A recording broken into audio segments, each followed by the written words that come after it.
Are you serious? 93% of you wanted to see this video. Well, here we go. First, let me set the scene. What is wrong with Nintendo? The Nintendo Switch 2 is well above the inflation-adjusted average for launch day Nintendo consoles. I was looking forward to the new system, but now I'm wondering if I'm going to get it at all. And that's only one of the problems that I'm seeing with Nintendo. So when I saw a sneezer in Crossy Road for $2, I started getting concerned. This didn't seem like the usual modus operandi for the beloved Hipster Whale. While the game has in-app purchases, the overwhelming majority were easily avoidable. But now, with the Dance Like a Chicken event, there are lots of limited listings. At first, I didn't see anything special. I already had all of the chickens unlocked. I checked Crossy Road and thought it was just a normal evening. Typically, I check Crossy Road once a day. And if I see something new, there's usually a Photics TV video about it. And last night, I didn't see anything new. But when I started seeing comments appearing on Photics TV videos and posts, that's when I learned of the problem. After checking the game on a different account, the store page was filled with a lot of promos. The first is the Festive Chicken. Now with this one, I can't really fault Hipster Whale. It's listed at 49 cents. And according to my list, that's a standard character. This is just a cheap way to speed things up. I used the Festive Chicken to unlock Gifty, so maybe this is just a way for Hipster Whale to celebrate Christmas in May. While it's getting warmer in the Northern Hemisphere, Australia is heading towards winter. Maybe just once they wanted to celebrate Christmas with some snow. That seems unlikely. Siri only mentioned rain in the forecast. But what is true is how I used to throw quarters into the arcades.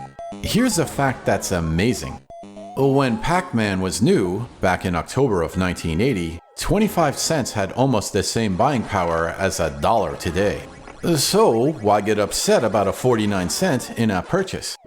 Well, it's not the Festive Chicken that's really the problem. It's not even the fried chicken. That's another chicken that's part of the event. This one's a bit more expensive. The listing said 79 cents for the character.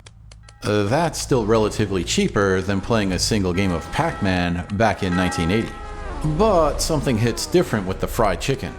Originally, it was released as a free character, as a way to celebrate Christmas. The Australian way, I suppose. However, it is a popular character too. The fried chicken made it all the way to the finals of the 2025 Crossy Road Chicken Tournament. Is it not worth 79 cents to unlock a long-lost character? Well, again, if it was just these two chickens, that's probably not a big problem. Where things get concerning is with the farm trio. Those look like the chickens from the Barnyard Bash. Back in June of 2024, you had to find them to unlock them. But they didn't require an in-app purchase. So now, imagine you missed out on that event. After waiting almost a year for those chickens to return, you're greeted with a $4 price tag. That is a bit disheartening. Which is why I made the Nintendo comparison. Nintendo was supposed to be the player-friendly choice. Even though the original Nintendo Switch was not the most powerful gaming console ever, it was quite popular because it was fairly affordable and the games were competitively priced. But now Nintendo is leading the way with $80 games and a slew of other problems. That's just not as alluring. Which is the problem here? $4 for characters that were previously free, that's a big ask. Tiny Wings on Apple TV is only $3, and that's a whole game. $4. I could get a real silky chicken for a few dollars more. I would call it Adriana Broody. Just think about it. How does this in-app purchase compare to a cooked Costco chicken at $5? This is not the way. Independent game developers are supposed to be the escape valve. When big game companies get too full of themselves, cheap games on smartphones are an alternative. That's the whole point of the name, Hipster Whale. The idea is that even if most players play for free, it's the big spenders that bring in the money. Is that the problem here? Are there no more whales? Is Hipster Whale experiencing a money crunch? Well, I don't know what's going on behind the scenes. What I do know is that there is merit to the argument that modern game development is more expensive. Here's a perfect example.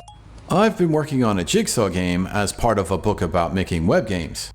On April 28th, I figured that I could finish it by the end of the month. Well, April 30th was 2 weeks ago. Just to randomize the pieces had unforeseen technical issues.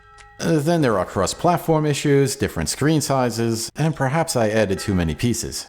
Even though I had made a web-based jigsaw puzzle before, the new one is more advanced. It's taking longer to make. So is Hipster Whale working on something more advanced? Again, I don't know. However, something leaked. After looking at my achievements in Crossy Road Castle on Apple Arcade, I spotted what appears to be a hint of a new tower. Hipster Whale appears to be working on something. And let's be real here, there were lots of free characters released in the last 12 months. With all of the excitement about the Subway Surfers update, did you forget about the Among Us update? That was a spectacular addition which didn't require an in-app purchase.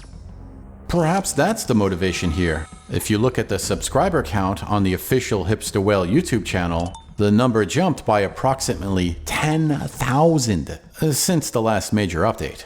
I thought Photics TV was going to catch up, but then boom, subscriber explosion.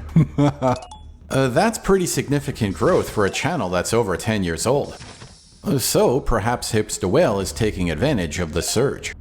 Maybe that's what Nintendo is doing too. With pre-orders sold out, are they wrong to charge so much? Did Hipster Whale set the right price for the 3 chickens? People have been waiting for the return. And if you missed out on the farm characters, that puts Photics TV in an awkward spot. One of the main reasons to subscribe to this channel is to get notifications about limited time Crossy Road characters. Now, there might be other videos like cat videos or other miscellaneous tech stuff, but watching this channel probably saved lots of players money. So if you're not subscribed to the channel, or if you're not checking Crossy Road daily, then that in-app purchase is a penalty. Probably that's why it hurts. That's the awkward situation. I could see concerns from both sides. While I think Hipster Whale is charging a bit too much for the farm trio, the overall strategy is reasonable. They need the players to play, as that seems to help keep the game at the top of the list. However, if new players can't catch up without in-app purchases, they might lose interest in the game. So that is a problem. What happened to the Bashy Beaver or the Slippy Penguin method? Those special game mode characters could be unlocked with a large amount of coins. Are in-game coins not feasible anymore? Considering that I have almost 500,000, perhaps not. Anyway, if you're looking to expand your Crossy Road collection of characters, then you might want to be informed about the event. You can decide for yourself if the value is there.